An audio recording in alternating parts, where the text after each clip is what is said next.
गुरु प्यारी साध संगत जी, आज फिर से एक सुंदर सी साखी आप सभी को सुनाने जा रही हूँ। गुरु प्यारी साध संगत जी, आज की जो साखी है उसको सुनने, समझने और जीवन में अप्लाई करने के लिए बहुत ही मन की ताकत लगती है, बुद्धि की ताकत लगती है और दिल को एकदम मजबूत करना पड़ता है। क्योंकि आज की जो साखी है वो मृत्यु के बारे में है और मृत्यु एक अटल सत्य है।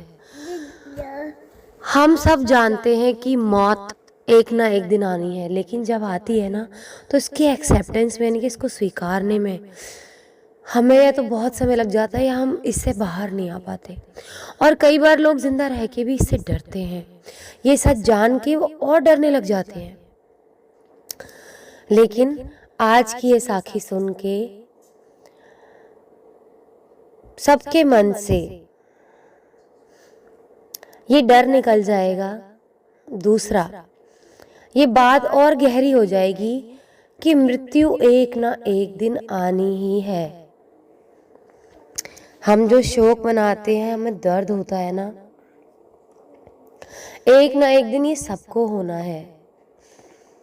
हम चाहते हुए भी इसे नहीं रोक सकते, क्योंकि हम अपने परमात्मा से बिछड़ के यहाँ आए हैं। यहाँ तो हमें 4 दिन काटने हैं, बचपन, जवानी, बुढ़ापा, ये सब कुछ दिन हैं जो हमें इस धरती पर बिताने हैं। वापस हमें अपने प्रीतम प्यारे के पास जाना है, अपने परमेश्वर के पास जाना है। हमें जबकि ये दुख मनाना चाहिए कि हम अपने रब से दूर हैं इस धरती पर, ना कि ये दुख मनाना चाहिए कि हम यहाँ से जा रहे हैं।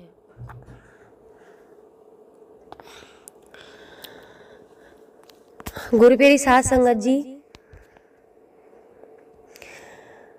इस सच को हम जितना जल्दी सहजता से स्वीकार कर लें और ऐसे माने कि हमें अपने रब के पास जाना है, यहाँ तो हम बस अपने दिन पूरे कर रहे हैं, अपने कर्मों को काट रहे हैं। तो गुरु प्यारी साध संगत जी, हमें हमेशा अपने रब को याद रखना चाहिए और हमें यही याद रखना चाहिए कि हमें उसके पास जाना है। तो जो आपका दुख और ये मोह है ना, मोह कैसे छूटेगा? सबसे पहले आपको एक साखी मैंने पहले भी डाल रखी है, आप उसे ज़रूर सुनिएगा कि ये मोह कैसे छूटता है। जिस दिन ये मोह छूट जाएगा ना, उस दिन आपको यहाँ से जाने में तकलीफ नहीं होगी, या किसी और के जाने पर भी तकलीफ नहीं होगी। ये सच बहुत कड़वा है गुरु प्यारी साध संगत जी, बहुत कड़वा है। क्योंकि हम जिनसे यहाँ बंध जाते हैं ना, जिन रिश्तों के साथ बन जाते हैं, उनका मोह छुड़ाना बहुत मुश्किल होता है, बहुत पीड़ादायक होता है। लेकिन हमें पीड़ा वो समझनी चाहिए कि हम अपने प्रीतम प्यारे से दूर हैं। तो आइए गुरु प्यारी साध संगत जी, सुनते हैं आज की ये सुंदर सी साखी जो हमें अपने रब से और जोड़ देगी और मृत्यु जैसे सच को हमें और अच्छे से समझा भी देगी। ये कहानी है राधे श्याम की। राधे श्याम शांत स्वभाव का इंसान था, बहुत अच्छे विचार थे उसका एक छोटा सा परिवार जिसमें उसके माता पिता, पत्नी और 2 बच्चे थे, या कहें सत्संगी भाषा में या परलोक की भाषा में कि ये उसके कर्म थे जो माता पिता, पत्नी और बच्चों के रूप में उसको इस जन्म में मिले थे। सभी से वो बेहद प्यार करता था। इसके अलावा वो कृष्ण भक्त था, यानी कि भगवान श्री कृष्ण को पूजता था और सभी पर दया भाव रखता था, जरूरतमंद की सेवा करता था, किसी को दुख नहीं देता था। उसके इन्हीं गुणों के कारण भगवान श्री कृष्ण उससे बहुत खुश थे और हमेशा उसके साथ रहते थे। और राधे श्याम अपने कृष्ण को देख भी सकता था और बातें भी करता था। एक सच्चा इंसान बिल्कुल ऐसा ही होता है, जो रब को मानता है और सच्चा रहता है, भगवान उसको दिखते हैं, बात भी करते हैं। इसके बावजूद उसने कभी ईश्वर से कुछ नहीं मांगा। कुछ लोगों को भगवान दिख जाए तो वो मांगने की गिनती शुरू कर देते, भगवान मुझे ये दे दो, भगवान मुझे दे दो। लेकिन उसने जानते हुए कि भगवान मुझसे मिल रहे हैं, मैं उनसे बात कर सकता हूँ, फिर भी उसने उनसे कुछ नहीं मांगा। वो बहुत खुश रहता था क्योंकि ईश्वर हमेशा उसके साथ रहते थे, उससे मार्गदर्शन देते थे। राधे श्याम भी कृष्ण को अपने मित्र की तरह ही पुकारता था और उनसे अपने विचारों को बांटता था। एक दिन राधे श्याम के पिता की तबीयत खराब हो गई, उन्हें अस्पताल में भर्ती किया गया। उसने सभी डॉक्टर्स के हाथ जोड़े, अपने पिता को बचाने की मिन्नत की, लेकिन किसी ने भी उसकी नहीं सुनी और सब ने ये कहा कि बेटा अब उम्मीद इनके जीने की नहीं कर सकते, और सभी ने उससे कहा कि भगवान पर भरोसा रखो। तभी राधे श्याम को भगवान श्री कृष्ण का ख्याल आया और उसने अपने कृष्ण को पुकारा। कृष्ण दौड़े चले आए।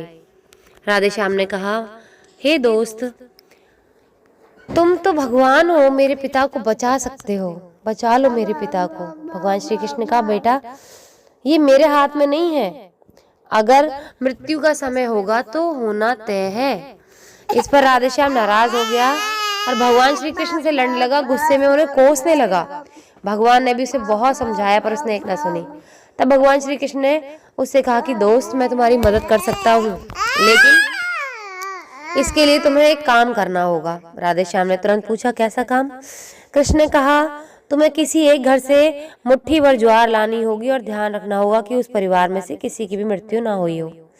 राधे श्याम झट से हाँ बोलकर तलाश में निकल गया। उसने कई दरवाजे खटखटाए, हर घर में ज्वार तो होती, लेकिन ऐसा कोई ना होता जिसके परिवार में कोई मृत्यु ना हुई हो। किसी का पिता, किसी का दादा, किसी का भाई, माँ, काकी या बहन। 2 दिन तक भटकने के बाद भी राधे श्याम को ऐसा एक भी घर नहीं मिला।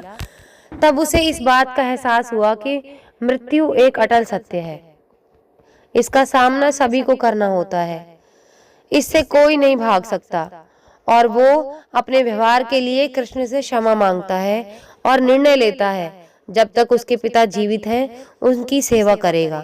थोड़े दिनों बाद राधे श्याम के पिता स्वर्ग सिधार जाते हैं। उसे दुख तो होता है, लेकिन ईश्वर की दी सीख के कारण उसका मन शांत रहता है।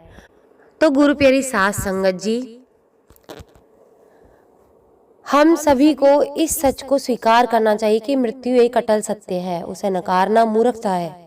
दुख होता है, लेकिन उसमें फंस जाना गलत है, क्योंकि केवल आप ही उस दुख से पीड़ित नहीं हैं, बल्कि संपूर्ण मानव जाति उस दुख से रूबरू होती है।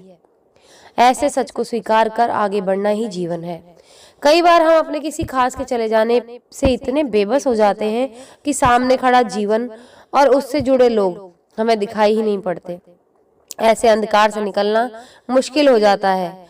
जो इंसान मृत्यु के सत्य को स्वीकार कर लेता है, उसका जीवन भार विहीन हो जाता है और उसे कभी कोई कष्ट तोड़ नहीं सकता। वो जीवन के हर क्षेत्र में आगे बढ़ता है। तो गुरु प्यारी साथ संगत जी, इस साखी से हमें ये प्रेरणा मिलती है कि दुख सबको होता है किसी के जाने पर, लेकिन उसमें फंसना बहुत गलत है। अपने रब के करीब रहें और ये हमेशा ध्यान रखें, परमात्मा हमेशा हमारे साथ है। वो परमात्मा के का ही कोई एक हिस्सा था, वो परमात्मा में मिल गया, हमें भी मिलना है वापस। तो इन सबसे जिनसे हम बिछड़ रहे हैं, इनसे वहां मिल लेंगे। अपने रब से मिल गए तो हम सबसे मिल गए।